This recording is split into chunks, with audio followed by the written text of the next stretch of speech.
Sir, सबसे पहले तो मैं अपनी पार्टी लीडरशिप का शुक्रगुजार हूं कि एक पसमानदा इलाके से और एक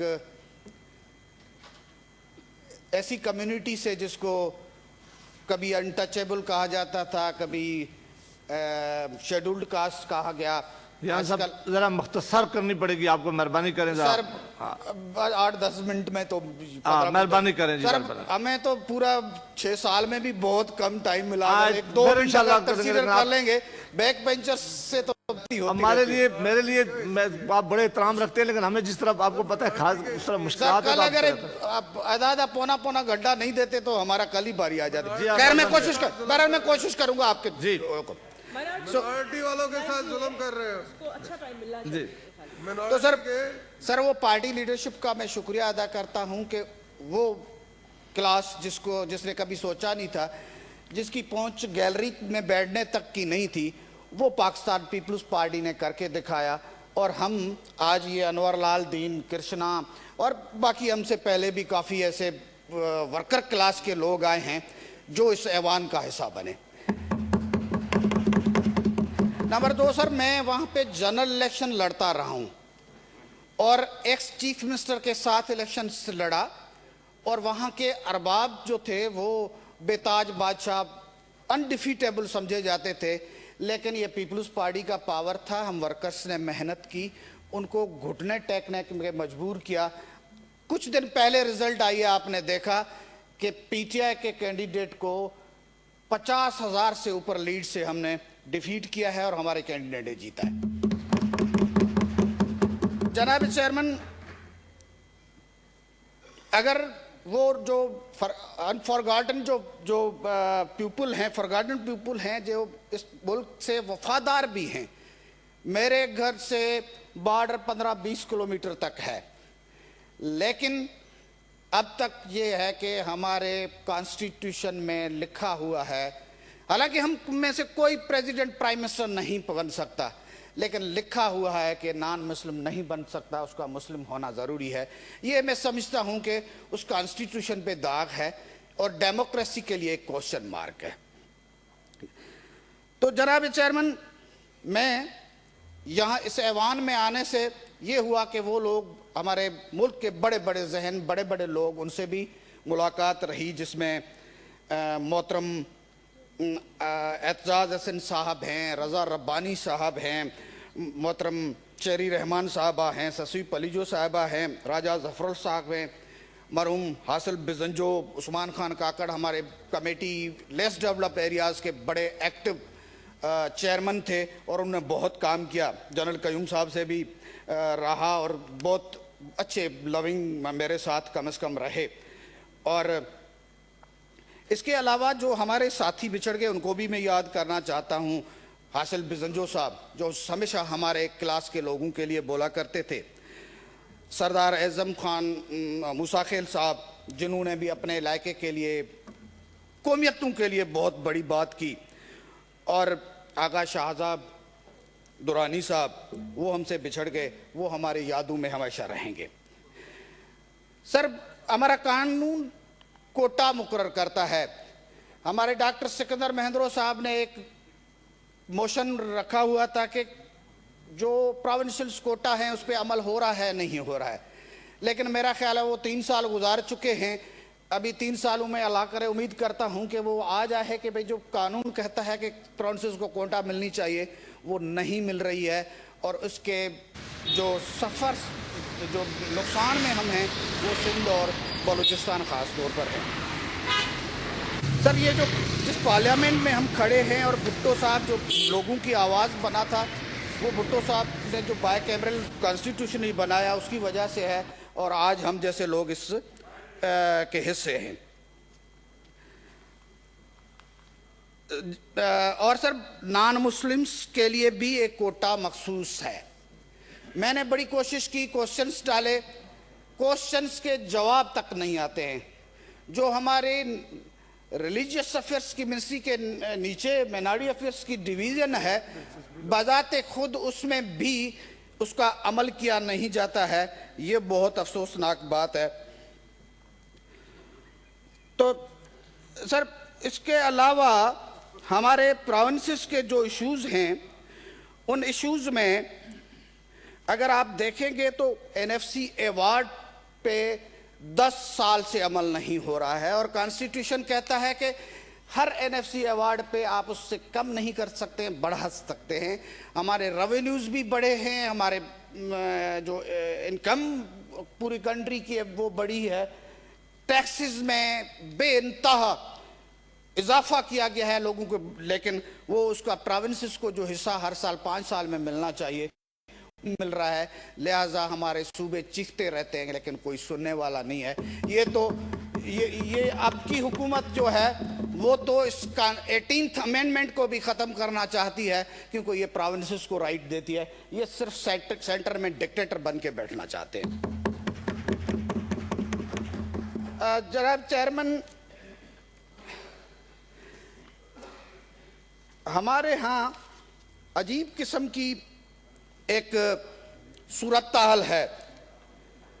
हम सिंध सदियों से है, जो बाकी सिंध प्रोविंस कहता है उससे कहीं ज़्यादा फैला हुआ था। वहाँ पे जो भी सिंधी हम रह रहे हैं, हमारे उर्दू स्पीकिंग हैं, पंजाबी स्पीकिंग हैं, पश्तो स्पीकिंग हैं, वो सब कहते हैं कि सिंध की यूनिटी पे हम बात नहीं कर सकते हैं।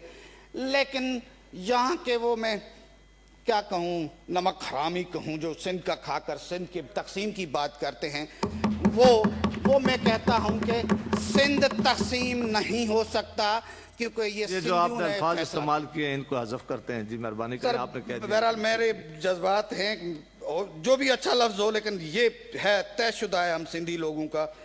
और सर मेरा ताल्लुक थरपारकर से है और थरपारकर जिसके लिए प्रोपेगेज किया जाता है कहा क्योंकि पीपल्स पार्टी ने वहां पे उन फोर्सेस को डिफीट किया है। थरपारकर वो इलाका है जो बहुत पुरअमन इलाका है। थरपारकर वो इलाका है जहां पे रिलीजियस हार्मनी है। मैं तो ये कहूंगा कि अगर इस मुल्क के किसी खित्ते में इंसानियत को देखना हो तो थरपारकर से अच्छा इलाका नहीं मिलेगा, जहाँ के आपको चोरी भी कम मिलेगी, लोग बड़े कोऑपरेटिव मिलेंगे, मेहनती मिलेंगे और हमारा एजुकेशन में बाकी जो है उसमें भी अच्छा खासा बड़ा हिस्सा है।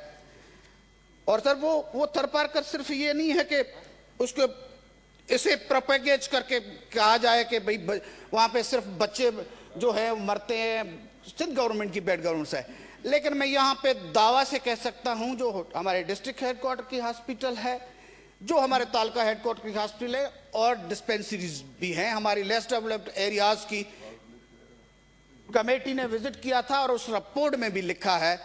तो वहाँ पे मैं फख्र से कहता हूँ कि हमारी गवर्नमेंट ने काम किया है। मैं जब 92 में इंटरमीडिएट करके आया था तब हमारे मिट्टी हेडक्वार्टर तक कोई रोड नहीं था।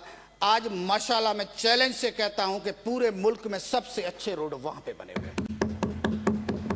थरपारकर सर रूपलो कोली रेस्टोरेंट वहां पे लॉज बना हुआ है और ये भी सिंध गवर्नमेंट की मेहरबानी है, कल्चरल टूरिज्म की मेहरबानी है। साईं सरदार शाह हमारे मिनिस्टर हैं, उन्होंने बड़ी कोशिशें ली। उससे पहले हमारी ससी पलीजो साहबा कल्चर की मिनिस्टर थी, तो वहाँ के जो पुराने चीजें थी उनको प्रिजर्व किया। वहां पे जैन धर्म के आज तक मंदिर हैं जिनको हम प्रोटेक्ट किए हुए हैं, उनको मिटा के रखी हैं, वो हमारी हिस्ट्री है।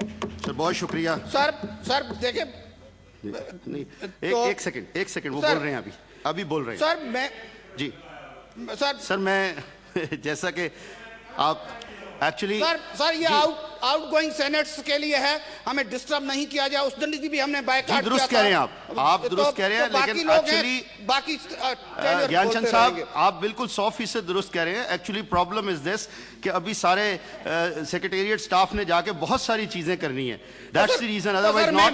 तो आपसे गुजारिश है कि सर अगर 2 मिनट दे मैं चले 1 मिनट कंक्लूड कर दीजिए, बस 1 मिनट कंक्लूड कर तो टाइम मेरे हिसाब से आप कंक्लूड कर दीजिए भाई, मुझे खुद देखिए। मैं ये कहता हूं आप दुरुस्त कह रहे हैं, कंक्लूड कीजिए प्लीज। 13 तारीख को हमारे साथ वाले ऐवान में सेनेट का इलेक्शन हुआ जी। उस इलेक्शन में हमारे कैंडिडेट यूसुफ रजा गिलानी साहब 169 वोट लेकर जीते।